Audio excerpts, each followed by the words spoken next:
dit hoor? Maak het nie.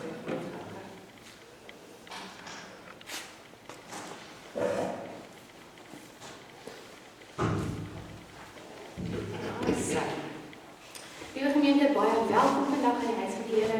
Het is my lekker om almal te sien en te sien dat dit eintlik lekker baie mense is vandag. Liewe gemeente, met dit wil ek graag ook sê dat ons weet die Here is hier teenwoordig. Maar so moet ons weet ook dat die Here oral saam met ons teenwoordig is. Waar ook al ons gaan, is ons verteenwoordigers. En mag ons werklik vandag die Here by ons voel. Liewe gemeente, net so by ons sit, kom ons word bewus van die Here en ons afhanklikheid van die Here met 'n lied 163 soos 'n wildsbok.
Ons dink aan elke persoon wat siek is of iewers in noodverkeer, maar ook spesifiek aan Tannie Elsabeth van Styl wat môre ingaan vir 'n knievervanging.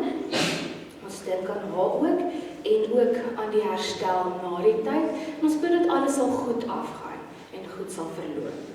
Dan dink ons ook aan oom van Styl wat opgeneem is in Vredenburgse Hospitaal met longontsteking en ons dink aan hulle ook, aan hom en Tannie Mada en ons staan in gebed saam met hulle. En as gelowiges kan ons so by mekaar staan en is ons nooit alleen in die gees nie. Die gemeente, ons gaan spesiaal aan hulle twee ook dink. Dan wil ek graag hê, moet ons voor ek weer vergeet, amper vergeet ek alweer die verjaarsdag. Die 24ste, Terena Jansen van Rensburg, die 25ste Julie, Liana Kutse, 28 Julie, Sarina Brink en dan ook Koos Loud. Nou, as elke van persone, baie geluk, mag die Here julle werklik seën. Nie net vandag nie, nie net op julle verjaarsdag nie, maar vir die res van julle lewe ook. Mag die Here werklik elke dag saam met julle loop en julle elke dag spaar. Liewe gemeente, daar is ook 'n gemeentebedieningsvergadering 1 Augustus en dit is 6 uur in die konsistorie. Dankie. Het ons enige maatjies vandag hierso? Enige maatjies wat vandag hierso is? Kan ons maatjies asseblief gou van ons vorentoe kom? Ons gaan vandag 'n liedjie sing. Jy hoef nie skaam te voel nie, man. Ek gaan hier saam met julle staan en dan gaan ons op die dans. Die warm word. Nee. So, nee. Dag gaan ons 'n bietjie sing oor visies in die water. Yes. Staan nie meer die woord, nee. So ons gaan vandag 'n bietjie sing oor visies in die water. OK. Maar ons gaan nou tyd weer 'n bietjie daaroor gesels. So, as ons klaar gesing het, gaan julle gou vir my eers op hierdie bank sit. Is dit reg so? OK. Kom ons kyk. Nou, daar gaan bewegings wees. Julle moet asseblief die bewegings saam met my doen. OK. Is dit reg so? OK. Nou toe. Kom ons kyk.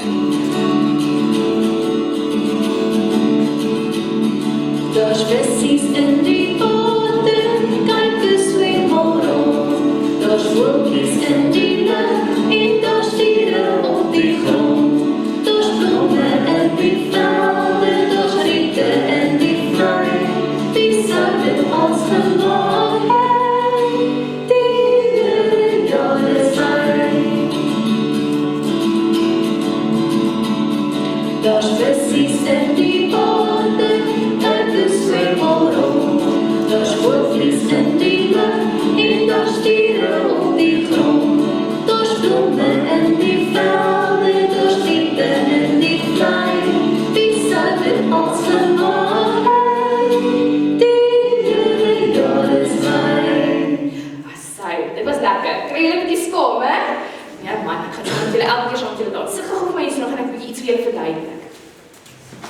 So, vandag gaan ons 'n bietjie praat oor skape en bokke. Bietjie vreemd, né? Nee? Maar hoe hou dit nou verband eintlik met die diens vandag en wat Jesus vir ons sê?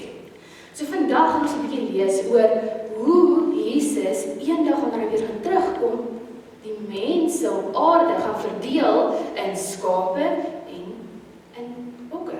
Nee, hy vergelyk hulle met skape en bokke. Hy sê daar's mense wat goed is vir mekaar en omgee vir mekaar en hulle is so skapies wat mooi die Here volg, nee.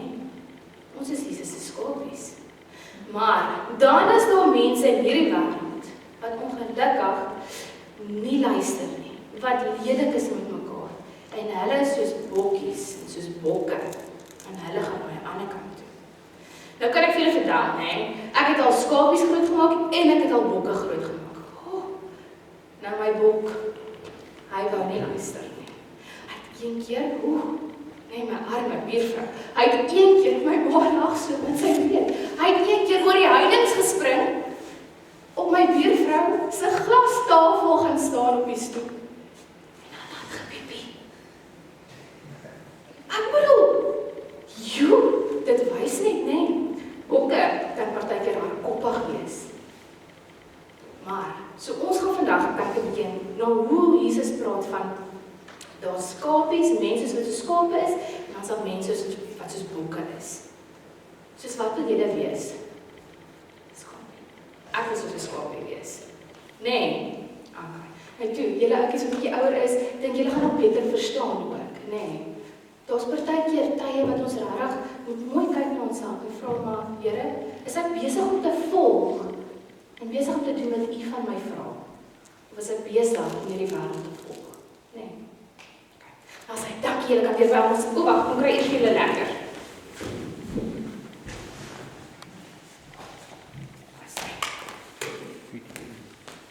Sê, kry vir julle lekker. Kom ek. Ag, dit was sy. Sê, as julle lekker het, kan julle gaan sit.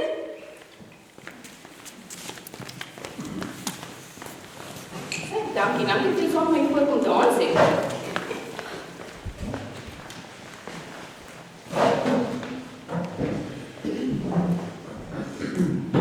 Nou, liewe gemeente, nou het ons 'n bietjie 'n voorsmaakie gekry van waaroor ons gaan praat vandag. Maar nou, liewe gemeente, kry ons die geleentheid om te kan staan en die Here te kan loof met lied 547, alle volke klap julle hande, vers 1, 2 en 3. Kom ons staan saam.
genade aan elkeen van ons. Liewe gemeente, vandag het ek vir ons die bekende wet of opdrag van Christus op die bord. En ons gaan sien hoe dit verband hou ook met die preek later. Ek lees dit vir ons. Matteus 22 vers 36 tot 39. Meester, wat is die belangrikste gebod in die wet? Hy het vir hom gesê, jy moet die Here jou God lief hê met jou hele hart en met jou hele siel en met jou hele verstand. Dit is die belangrikste en die eerste gebod. En die tweede wat hieraan gelyk staan is, jy moet jou naaste lief hê soos jouself. Nou liewe gemeente, hoeveel keer is daar nie in ons lewens waar ons nie met liefde optree nie? Liewe gemeente, en dan praat ek nie net van goed soos dood en moordslag en daai tipe goeders nie. Ek praat kleinweg van waar ons toelaat dat ons eie emosionele toestand soms, of ons nou kwaad is, of ons hartseer is, ons so beïnvloed dat ons ander mense amper sê kritiseer, waar ons ander mense afbring, waar ons negatief is teenoor ander mense. Liewe gemeente, hoeveel keer is daar nie wat 'n stemmetjie in ons kop vir ons sê, man, luister, stop nou. Hierdie persoon het jou nodig. Of hierdie persoon wil jy moet vir hom bid. En dan is ons net soos, Here, ek gaan nie nou hier in die parkeerarea vir iemand staan en bid nie. Dit gebeur agter toe deure. Hoeveel keer is daar nie dat ons sulke goeders miskyk, omdat ons baie keer bang is vir menslike oordeel nie. Ek weet, ek is op deel daarvan. Ons is partykeer bang oor wat mense gaan dink. Maar liewe gemeente, ons gaan nou ook sien later, wanneer ons by die diens opkom, hoeveel keer is daar nie wat ons medegelowiges so kritiseer oor hulle foute nie, as ons nie foute mag maak nie. Hoe ons soveel keer hierdie onvergewingsgesindheid het teenoor ons medegelowiges. En ek dink ons almal het iewerste, is ons almal skuldig daaraan, het ons iewerste so ietsie in ons lewe, waarna ons self nog moet kyk en waar ons self moet groei. Ek weet, ek het definitief. Maar liewe gemeente, daarom kan ons elke liewe dag, elke oomblik van die dag, by die Here gaan sit en sê, maar Here, hier is ek. Ek weet, daar is sulke oomblikke in my lewe. Ek weet, daar is oomblikke wat ek sonder liefde optree. Nie net teenoor die mense in die wêreld, maar teenoor my eie gelowige mense. Teenoor my broers en susters. Liewe gemeente, daarom gaan ek nou vir ons net 'n oomblik van stilte gee. Waar ons elkeen kan gaan reflekteer 'n bietjie op ons week. En waar ons elkeen voor die Here se voete kan gaan sit. En ons persoonlik ons sondes voor die Here se voete kan gaan neerlê en sê, Here, vergewe my en help my dat dit nie 'n leefstyl nie. Gee nou 'n oomblik van stilte.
daarmee, liewe gemeente, kan ons ook weet dat die Here se genade so groot is en vir elkeen van ons bedoel is.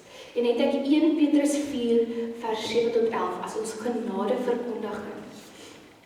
Die einde van alle dinge is op hande. Daarom moet julle self beheers en nigter wees, met die oog op gebed. Bo alles moet julle mekaar innig lief hê, omdat die liefde 'n menigte sonde bedek. Wees gasvry teenoor mekaar, sonder om te mor. As goeie bestuurders van die veelvoudige genade van God, moet julle mekaar bedien in ooreenstemming met die genadegawe wat elkeen ontvang het. As iemand aan die woord is, laat dit soos woorde van God wees. As iemand dien, laat dit wees vanuit die krag wat God voorsien, sodat God in alles verheerlik kan word. Deur Jesus Christus, aan wie die heerlikheid en die krag behoort vir ewig en ewig. Amen. Liewe gemeente, daarin lê die genade vir ons ook, dat ons, dit kom nie uit onsself uit nie. Die krag wat ons ontvang om te kan verkondig, om te kan help, om te kan vra vir vergifnis, kom nie uit onsself nie. Maar liewe gemeente, net so, lê die genade daarin dat God se liefde 'n menigte sondes dek. Liewe gemeente, as 'n toewydingslid en om ons harte ook gereed te kry om die woord te open, gaan ons nou lied 177 sing. Jesus, groot bo almal. Ons kan net so sit en die lied sing.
Is Matteus 25 vers 31 tot 46.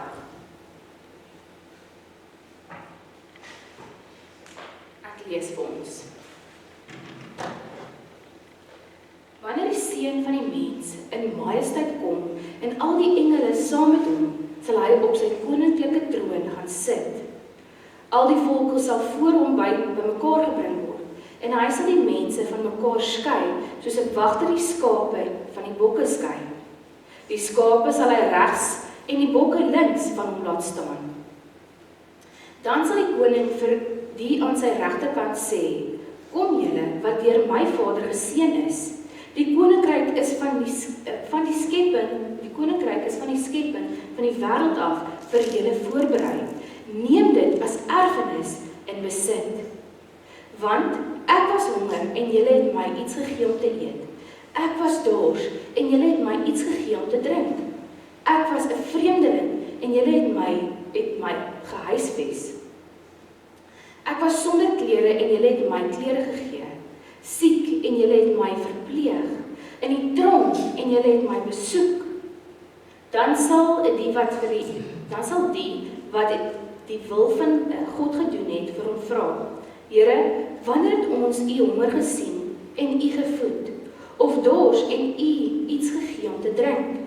En wanneer het ons u 'n vreemdeling gesien en u gehuisves, of sonder klere en u klere gegee? Wanneer het ons u siek gesien of in die tronk en u besoek? En die koning sal hulle antwoord, dit verseker ek julle, vir sover julle dit aan een van die geringste van hierdie broers van my gedoen het julle dit aan my gedoen. Dan sal die koning vir die ander wie aan sy linkerkant sê, gaan weg van my af, julle is vervloektes. Gaan na die ewige vuur wat vir die duiwel en sy engele voorberei is. Want ek was honger en julle het my niks gegee om te eet nie. En ek was dors en julle het my niks gegee om te drink nie. Ek was 'n vreemdeling en julle het my nie gehuisves nie. Sonder klere en julle het my nie klere gegee nie. Siek en in die tronk en julle het my nie versorg nie. Dan sal hulle ook antwoord, Here, wanneer het ons u honger of dors, of 'n vreemdeling, of sonder klere, of siek, of in die tronk gesien, en u nie gehelp nie? En hy sal hulle antwoord, dit verseker ek julle, vir sover julle dan dit aan een van hierdie geringstes nie gedoen het nie, het julle dit aan my ook nie gedoen nie. En hierdie mense sal die ewige straf ontvang, maar die wat die wil van God gedoen het, die ewige lewe. Nou, gemeente, vanuit die verskillende kommentare wat ek gelees het dit gelyk of die oorspronklike teks geskryf was om ongelowige mense te waarsku teen hulle onverskilligheid teenoor Christus se volgelinge. Want ons weet, in Christus se tyd was die kerk baie erg vervolg. Daar is nog vandag mense wat so erg vervolg word. Maar in Matteus skryf ons 'n paar gelykenisse, maar vandag sin verskil van die res. Hierdie is nie werklik 'n gelykenis nie, dis eerder 'n beskrywing van toekomstige gebeure van oordeel. En dit alles na die tweede koms van Christus. Hierdie teks fokus 'n bietjie meer op aksies, leefwyse en hoe ons ander dien. Met ander woorde, op dade van genade ter wille van ander. Volgens die kommentare het hierdie teks gelowiges in gedagte gehad wat swaar gekry het onder ongelowiges.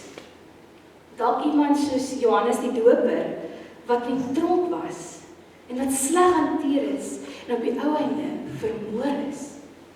Dalk die disippels wat nie goed en met genade ontvang is toe hulle gereis het en die evangelie verkondig het nie. Maar ek dink vir ons as hedendaagse lesers kom daar 'n redelike ooglopende vraag na vore. Die vraag is ons 'n skaap of is ons 'n bok? Dit lei mense weer na 'n volgende vraag wat dalk nie so ooglopend is nie. En dit is of ons tye kan identifiseer waar ons dalk misluk het om ander te dien. Waar ons dalk misluk het om te help en te sorg vir die wat honger is. Die vreemdeling, die wat nie klere het nie, die siek is en nog meer, die wat in die tronk is.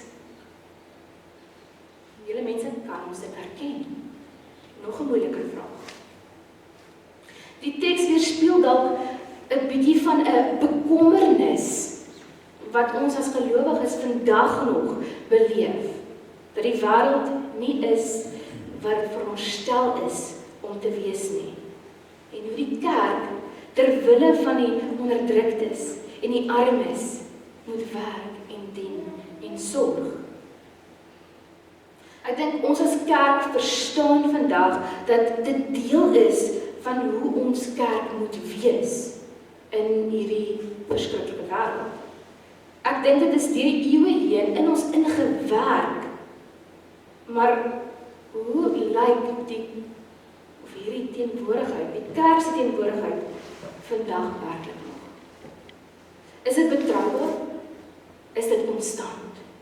Is dit nie oordelend? Is dit liefdevol? En onthou, as ek praat van die kerk, dan praat ek nie net van die oorhoofse kerk, ek praat van elkeen van ons. Want elkeen van ons maak Christus se kerk op. Ek dink hierdie teks het 'n baie subtiele uitdaging vir die kerk en vir ons en hoe ons onsself sien. Hierdie teks is ook nie, ek dink, 'n beeldige debat oor of ons nou redding kry deur geloof alleen en of ons dit deur dade kry nie.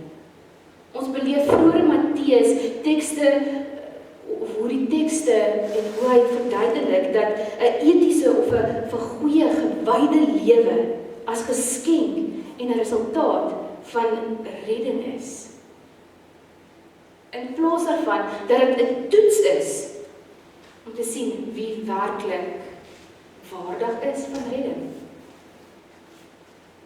So net om duidelik te maak, dit is nie dade wat ons red nie, maar goeie dade en 'n gewyde gelowige lewe is 'n resultaat van redding.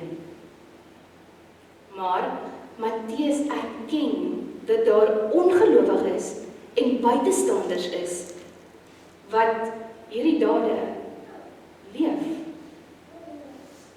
Wat 'n tipe lewe leef waartoe Jesus sy disippels roep. Hulle leef 'n etiese goeie lewe wat sy disippels ook voorgeroep is. 'n lewe waar hulle gelowig is, goedgesind is en genadig is, ten spyte daarvan dat hulle self nie glo nie. Nou, dit het my gekonfronteer met die feit dat daar ongelowiges is wat so goed leef en in soveel liefde leef teenoor mekaar en teenoor ander mense en selfs gelowiges. Terwyl daar gelowiges is, mense wat sê hulle is gelowig, wat dit nie doen nie. Ek besef ook dat dit moeilik is in ons hedendaagse lewe. Ons word soveel makliker gekonfronteer met die versoekings en uitdagings in hierdie wêreld. En daarmee sê ek ook nie dat ons nooit foute mag maak nie. En daarmee sê ek ook glad nie dat as ons 'n fout maak, ons hel toe gaan nie. Maar ek dink ons moet wel die verskil tussen 'n fout sien en 'n leefstyl sien. Met ander woorde, waar ons sonde doen elke dag, elke keer, sonder ophou, sonder bekering, sonder 'n poging om te verander en te genees. Goed, maar ek dink hierdie kan 'n hele, ek wil amper sê 'n topik of 'n onderwerp wees vir 'n ander preek. Dit alles het my net weer laat dink aan hoe ons as gelowiges mekaar hanteer. Ons almal weet ons moet vir die armes en die wesies sorg en help. Dis in ons ingeprent. Maar hierdie teks gaan oor hoe gelowiges hanteer word en hanteer is. Ek wil nou hê, jy moet 'n bietjie dink aan 'n tipiese gelowige mens. Hoe sien jy 'n tipiese gelowige mens in jou kop? Dink gou-gou. 'n skoon geskeurde dalk, of 'n skoon man of vrou met mooi gekamde hare, 'n netjiese trui, 'n baadjie aan, lang broek en mooi kerkskoene. Maar nou wil ek 'n bietjie hê, ons moet daai idee uitdaag. Kan 'n gelowige nie ook so lyk nie? So. Dalk so. Of selfs so.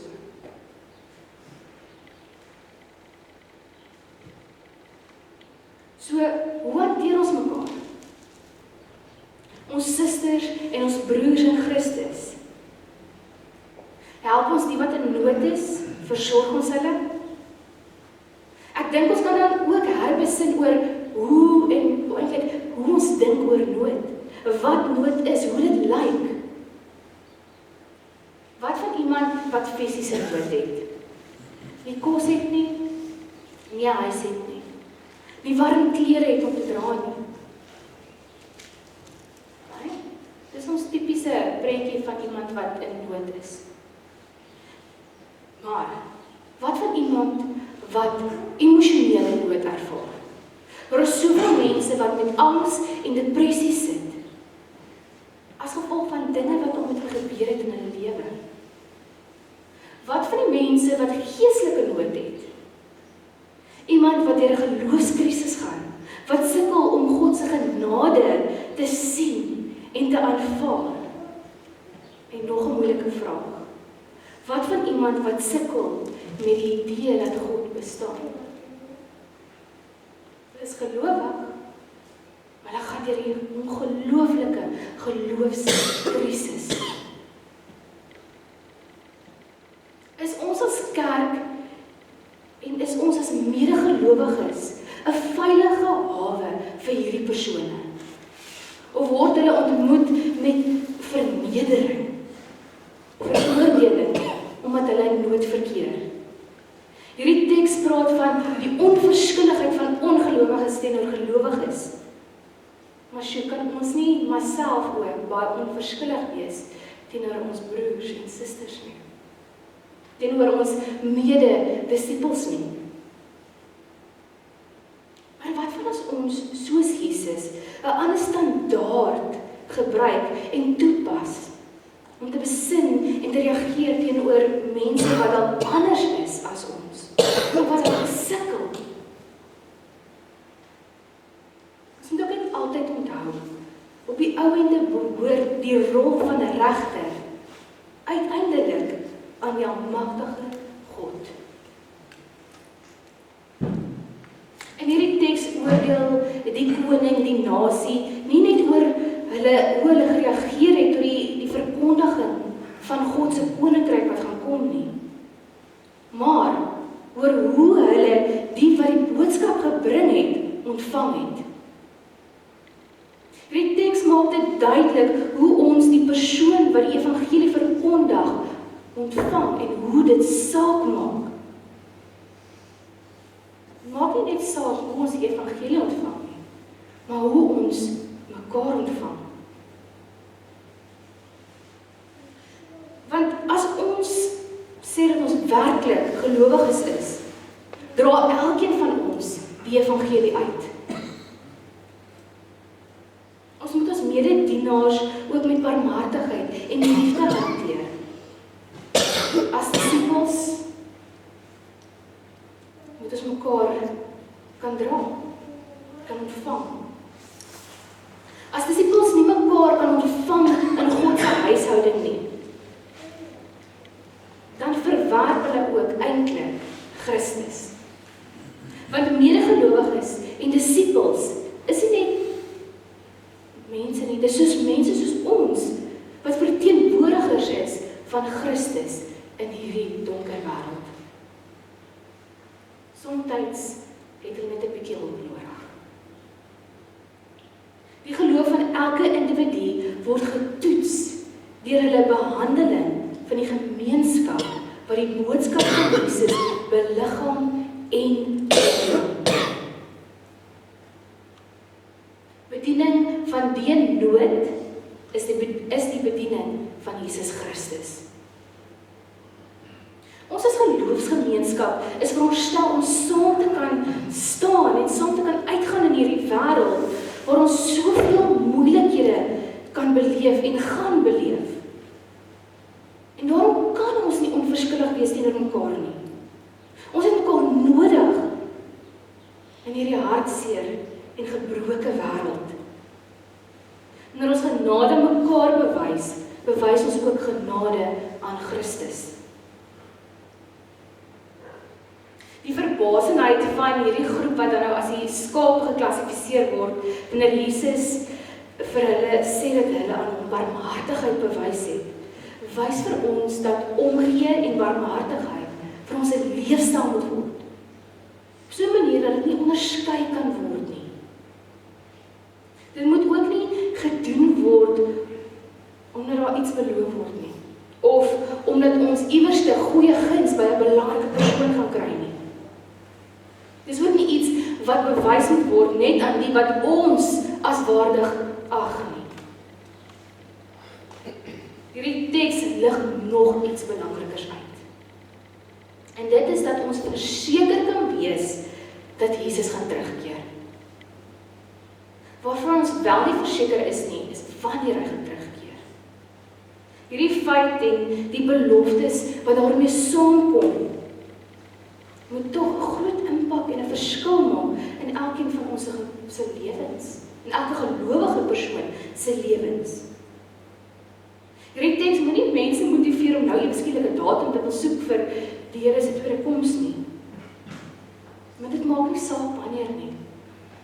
Wat wel saak maak, is dat ons eerder gemotiveerd moet wees om gereed te wees, bedagsaam te wees, om getrou te bly, om vrug te dra, om diensbaar te wees teenoor mekaar. Dit moet ons motiveer om ons geloof te onderhou.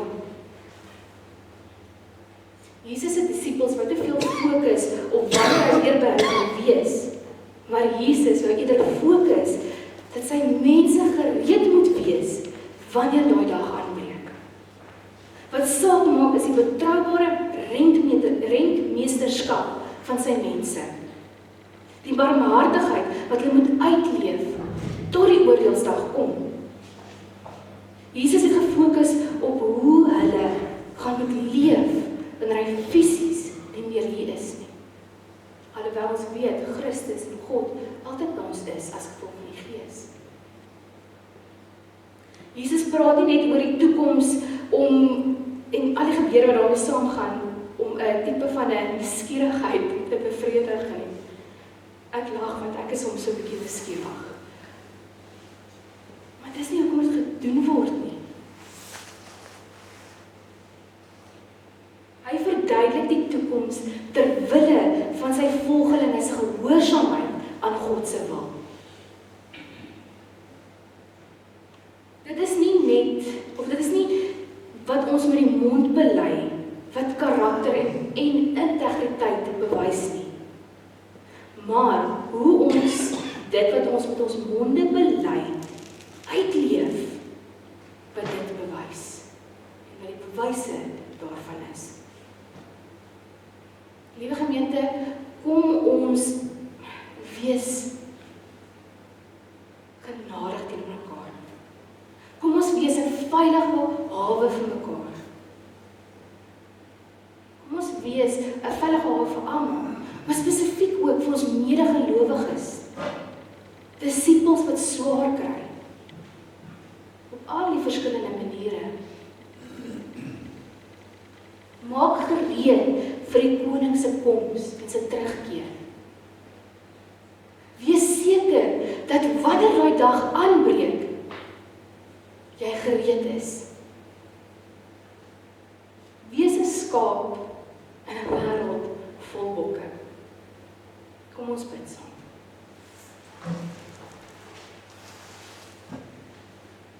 Here God, so baie keer leef ons onverskillig teenoor mekaar.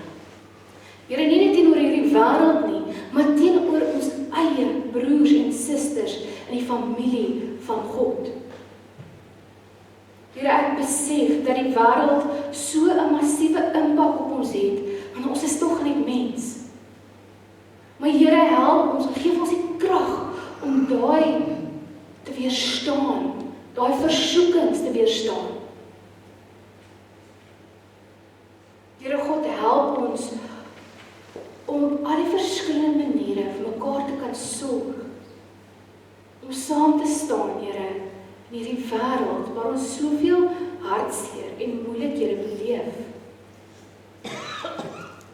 Here, mag ons werklik U kudde wees, U skape gehoorsaam is aan U. Here, wat U wil uitleef en nie net dit bely nie. Here, mag ons in hierdie wêreld uitgaan en vir ander 'n beeld wees van wie U is. Maar Here God, mag ons self ook gereed wees vir die dag wat U terugkom, wanneer U terugkom. Here, sodat ons nie saam met die bokke afgesonder word nie. Here God, ek vra dat U nog meer in ons harte sal werk hierdie week rondom hierdie teks en rondom hierdie boodskap. Here, seën elkeen van ons, waar ons ook gereed maak vir die koms. Mag ons vandag al aan die koninkryk werk, Here, en nie wag tot eendag nie. Here, dankie vir die belofte dat U gaan terugkom om ons te kom haal, Here. Te kom uitvat uit hierdie wêreld uit, Here. Want alhoewel ons in hierdie wêreld is, Here, is ons nie van hierdie wêreld nie. Ons is van U af. In U naam alleen. Amen. Liewe gemeente, ek het met dit ook vir ons 'n geloofsbelijdenis opgesit en ek het hierdie vraag uit die Heidelbergse Katekismes uitgevat. En hoe dit gaan werk is, wanneer ons nou staan, gaan ek vir ons die vraag en die antwoord lees. En indien jy saamstem daarmee en dit ook bely, gaan ek vir jou vra om met amen te antwoord. Kom ons staan.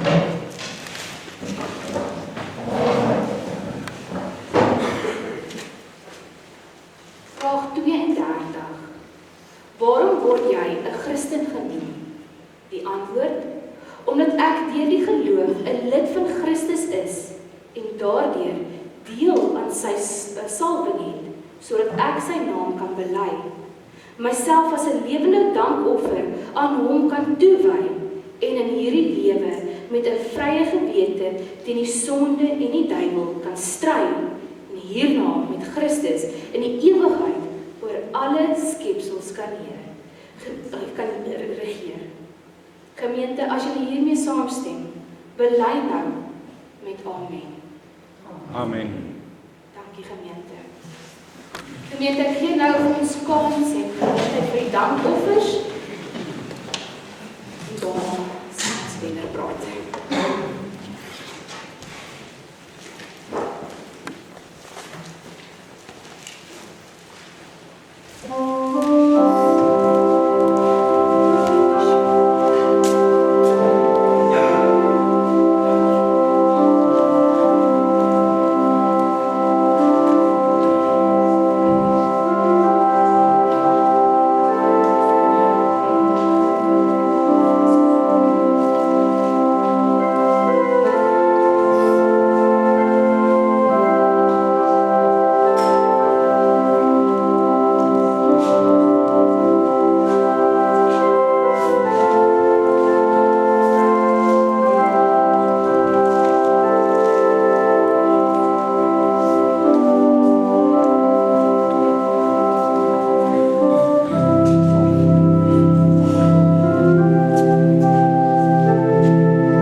Mag ons dit gebruik om werklik 'n beeld uit te dra, Here, dat U die enigste manier is hoe ons redding kan kry. Maar ook, Here, dat ons moet gereed wees wanneer U weer gaan terugkom.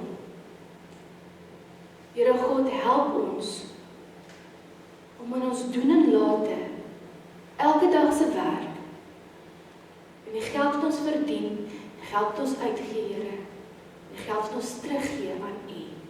U sal eer, in U naam alleen. Amen.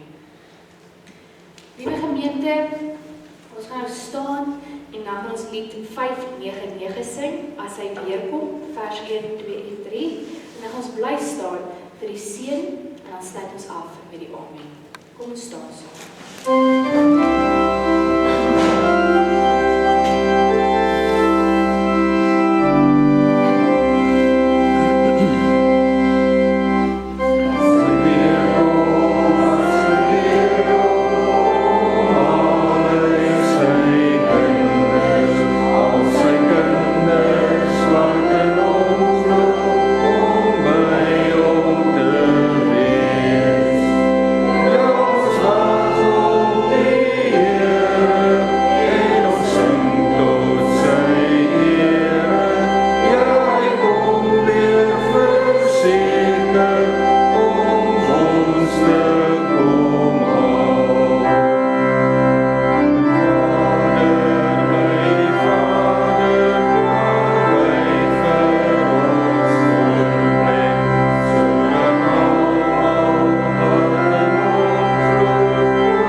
Mag die Here se seën op elkeen van ons rus in die vorm van die wete dat ons ook sy skape is.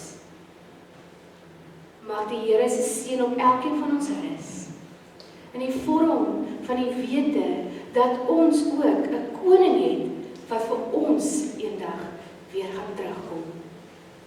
Liewe gemeente, die Here se seën rus op elkeen van ons.